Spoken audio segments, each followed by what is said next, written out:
আমি বললাম, ভাইয়া আস্তে করো, অনেক কষ্ট হচ্ছে। তখন সে আমাকে সান্ত্বনা দিয়ে বলল, তুই যদি একটু সাহস রাখিস তাহলে আরও ভালোভাবে সামলাতে পারবি। তো বন্ধুরা, যদি পুরো গল্পের আবেগ অনুভব করতে চান এবং পুরো ঘটনাটা জানতে চান তাহলে ভিডিওটি শেষ পর্যন্ত দেখুন। আমার নাম রূপালী, আমার বয়স ২৬ বছর, আমি এখনও অবিবাহিত। আমার বড় ভাইয়ের নাম নাফিস। নাফিস ভাইয়া ছোটবেলা থেকেই অনেক দুষ্টু। সে কিছুদিন আগে আগে পড়াশোনা শেষ করেছে। একদিন দুপুরবেলা আমি গোসল করছিলাম, ভুলবশত দরজাটা বন্ধ করতে ভুলে গিয়েছিলাম। তখন বাসায় তেমন কেউ ছিল না। আমাদের বাসায় আমার মা, বাবা, আমার ভাইয়া এবং আমরা ৪ জন ছাড়া আর কেউ থাকে না। সেই দিন আমি গোসল করছিলাম তখন পুরো বাসায় শুধু মা ছিলেন। বাবা অফিসে গিয়েছিলেন আর ভাইয়া বাইরে আড্ডা দিতে গিয়েছিল। সেই দিনটি ছিল শুক্রবার। আমি গোসল করছিলাম আর মনে হচ্ছিল পুরো বাসা একদম নিভৃতে। হঠাৎ আমার চোখ পড়ল জানালার দিকে, যেখানে সূর্যের আলো আস্তে আস্তে ছাদে পড়ছিল। তখন বুঝতে পারলাম এমন শান্ত মুহূর্তগুলো খুবই দামি। আমি একটু ধীরে ধীরে কাজ শেষ করতে লাগলাম। মনে মনে ভাবছিলাম, এই ছোট ছোট দিনগুলোই জীবনের সুন্দর মুহূর্ত। আমি শান্তভাবে গোসল করছিলাম। ঠিক তখনই ভাইয়া গোসল ঘরে প্রবেশ করল। ভাইয়া আমাকে দেখে কিছুক্ষণ থেমে রইল, চোখ বড় হয়ে তাকিয়ে রইল। মনে হচ্ছিল সে কিছু ভাবছে। আমি তখন পুরোপুরি ভেজা শরীরে ছিলাম। তখন প্রচুর শীতের দিন। আমি শীতে কাঁপছিলাম, ভেজা শরীরে। ভাইয়া চুপচাপ দাঁড়িয়ে শুধু আমার দিকে তাকিয়ে আছে। আমি ঠিক বুঝতে পারছি না কেন এমনভাবে তাকিয়ে আছে। তার চোখে যেন একটি অদ্ভুত ভাব প্রকাশ পাচ্ছে, যা আমি সহজভাবে বোঝাতে পারব না। এভাবে কখনোই সে আমার দিকে তাকায়নি। আমি নিজেও অবাক, বুঝতে পারছি না হঠাৎ কেন সে এমনভাবে আচরণ করছে এবং তার উদ্দেশ্য কি। আমি ভাইয়ার দিকে তাকিয়ে বললাম, ভাইয়া, তুমি এভাবে কেন শুধু দেখছ? তুমি তো সাধারণত আমার দিকে এমনভাবে তাকাও না। এখন আমি গোসল করছি, হঠাৎ এসে এভাবে কেন আমার দিকে তাকাচ্ছ? তখন ভাইয়া মুচকি হেসে বলল, রূপালী, হঠাৎ তোমাকে এমন অবস্থায় দেখে আমি অবাক হয়ে গিয়েছিলাম। আমি কখনো এমনভাবে তোমাকে দেখিনি, এজন্যই আমি কিছুক্ষণ চুপ হয়ে গিয়েছিলাম। ভাইয়ার চোখে তখনও এক অদ্ভুত ঝিলিক। মনে হচ্ছিল সে যেন ভেতরে ভেতরে কোনো রহস্য লুকিয়ে রাখছে। আমি কাঁপতে কাঁপতে জিজ্ঞেস করলাম, কি ব্যাপার, এমন কি হলো যে তুমি হঠাৎ এত চুপ হয়ে গেলে? সে মৃদু হাসি দিয়ে উত্তর দিল, না, এখনই বলার সময় হয়নি। একদিন সবকিছু তুমি নিজেই বুঝে যাবে। আমি তার এই অদ্ভুত আচরণ দেখে আরও কৌতূহল অনুভব করলাম। মনে হলো ভাইয়া কিছু একটা দেখেছে বা বুঝতে চাচ্ছে, যা সে এখনই প্রকাশ করতে চাইছে না। আমি চুপচাপ দাঁড়িয়ে রইলাম, ভাবতে লাগলাম ভাইয়া ঠিক কি ভাবছে। তার চোখের সেই রহস্যময় ঝিলিক আমাকে আরও আগ্রহী করে তুলল, যেন আমি নিজেও জানতে চাই এই ছোট্ট মুহূর্তের মধ্যে সে কি লুকিয়ে রেখেছে। আমি তখন একটু বিরক্ত হয়ে নরম গলায় বললাম, ভাইয়া, তুমি এতক্ষণ ধরে দাঁড়িয়ে আছো, আমার অস্বস্তি লাগছে। আমি তো এখন গোসল করছি, তুমি এখন যাও। পরে যদি কিছু বলার থাকে তখন বলবে। তুমি যতক্ষণ এভাবে তাকিয়ে আছো আমার কেমন অদ্ভুত লাগছে। আমি বলেই আবার নিজের কাজে মন দিলাম, কিন্তু মনে মনে ভাবতে লাগলাম ভাইয়া আসলে কেন এতক্ষণ ধরে দাঁড়িয়েছিল। তার চোখে সেই রহস্যময় দৃষ্টি আমার ভেতরে অজানা এক প্রশ্ন রেখে গেল। গোসল শেষ করার পর আমি আমার কাপড়গুলো ধুয়ে ছাদে নিয়ে গেলাম। যখন সেখানে কাপড় নেড়ে দিতে শুরু করলাম, হঠাৎ দেখি ভাইয়া সেখানে দাঁড়িয়ে আছে। আমি তখন একটু বিস্মিত হলেও শান্তভাবে কাজ চালালাম। তখন সে কাছে এসে বলল, রূপালী, আমি একটু সাহায্য করি, তাহলে তোমার জন্য সহজ হবে। তারপর সে আমার হাত থেকে কাপড়গুলো নিয়ে আমাকে সাহায্য করল। আমরা একসাথে কাপড় নেড়ে দিলাম। আমি লক্ষ্য করছিলাম যখন আমি কাপড়গুলো বালতিতে করে ছাদে নিয়ে যাচ্ছিলাম, তখন ভাইয়া আমার দিকে একটি অদ্ভুত দৃষ্টিতে তাকাচ্ছিল। তার তাকানোর ভঙ্গিটা অন্যরকম, যেমন কিছু ভাবছে কিন্তু প্রকাশ করছে না। আমি ঠিক বুঝতে পারছিলাম না সে কেন এমনভাবে আমার দিকে তাকিয়ে আছে। তারপর যখন সে কাপড় নাড়াতে সাহায্য করতে নিল, তখনও তার চোখের সেই ভঙ্গিটা একদম একই রকম ছিল। মনে হচ্ছিল সে কেবল দেখছে এবং শিখছে। আর সেই ছোট্ট মুহূর্তগুলো আমাদের মধ্যে একটি অনন্য কৌতূহল তৈরি করছে। রাতের বেলায় যখন আমরা দুজন ঘুমাতে যাচ্ছিলাম, তখন ভাইয়া হঠাৎ আমাকে একটি প্রশ্ন করল, রূপালী, তুমি কি কারো সঙ্গে রিলেশন করো? তুমি কি কখনো কারো সঙ্গে প্রেম করেছ? আমি নিজেও অবাক হয়ে গেলাম। এতদিন সে কখনো এই ধরনের প্রশ্ন করত না, আর আজ হঠাৎ এমন জিজ্ঞেস করল। দুপুরবেলায় গোসল করার সময় তার অদ্ভুত আচরণ, তারপর কাপড় নিয়ে যাওয়ার সময়ও তার মনোযোগ, সব মিলিয়ে আমি ভাবছিলাম সে আসলে কি চাচ্ছে। আমি শান্তভাবে এবং সুন্দরভাবে উত্তর দিলাম, না ভাইয়া, আমি কারো সঙ্গে রিলেশন করি না, প্রেমও করি না। এখন আমার এই ধরনের কোনো চিন্তা নেই। বর্তমানে আমি পড়াশোনা নিয়ে খুব ব্যস্ত। তো বন্ধুরা, রাতের বেলায় আমরা দুজন আলাদা পাশে ঘুমানোর জন্য প্রস্তুত হলাম। আমি পাশে মোবাইলে ব্যস্ত ছিলাম, আর ভাইয়া পাশেই শুয়ে নীরবভাবে ছিল। হঠাৎ আমি লক্ষ্য করলাম খাটে হালকা নড়াচড়া হচ্ছে, শুধু ছোট ছোট শব্দ, যা স্বাভাবিকভাবে শুয়ে থাকার সময় হতে পারে। আমি ভেবেছি হয়তো খাটের ফাঁক বা নরম সিটের কারণে এমন হচ্ছে। আমি আবার মোবাইল টিপতে শুরু করলাম। কিছুক্ষণ পর আবারও এরকম শব্দ আস্তে আস্তে হচ্ছিল। আমি তখন ভাইয়ার দিকে ঘুরে দেখলাম যে আসলেই সে কি হাত নড়াচ্ছে নাকি অন্য কোনো কিছু শব্দ হচ্ছে। ভাইয়া উঠে দাঁড়ালো এবং শান্তভাবে বলল, রূপালি, আমি বাইরে যাব, টয়লেট থেকে আসি। তারপর সে চলে গেল। কিছুক্ষণ পর আমি ভাবলাম আমারও তো টয়লেটে যেতে হবে ঘুমানোর আগে। তো তখন আমি ভাবলাম যে ভাইয়া গেছে, আমিও এখন টয়লেট থেকে ঘুরে আসি। আমি টয়লেট থেকে ফিরে আসলাম, আর ভাইয়া শুয়ে নিজের মোবাইলে ব্যস্ত। রাতে পুরো বাসা শান্ত ছিল।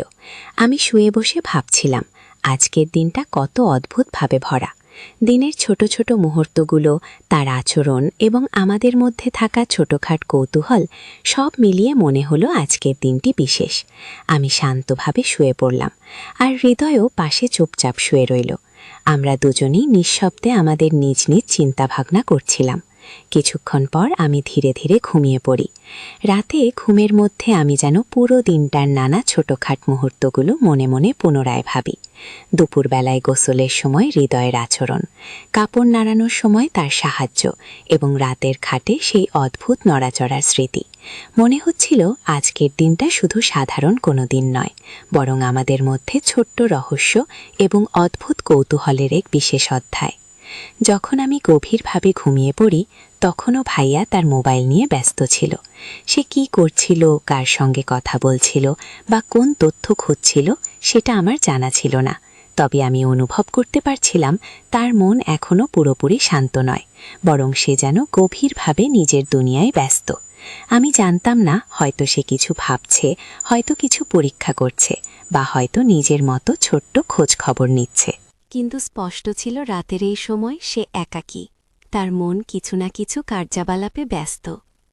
রাত যখন আরও গভীর হল, তখন এক অদ্ভুত ঘটনা ঘটল। সেই মুহূর্তে ঘরের পরিবেশটি নিস্তব্ধ, শুধু বাইরের বাতাসের শব্দ এবং দূরে দূরে কখনো একটি মৃদু আওয়াজ। সেই আওয়াজের সঙ্গে ভাইয়ার মৃদু হালকা নড়াচড়া, যা আমি আগে খেয়াল করিনি, আমার ঘুমের মধ্যে এক অদ্ভুত শিহরণ জাগাল।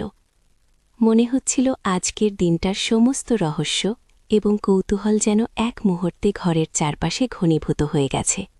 আমি তখন বুঝতে পারছিলাম না ঠিক কী ঘটতে যাচ্ছে, তবে এক অদ্ভুত উৎকণ্ঠা এবং কৌতূহল অনুভূত হচ্ছিল, যা রাতের নিস্তব্ধতায় আরও ভয়াল এবং রহস্যময় হয়ে উঠছিল।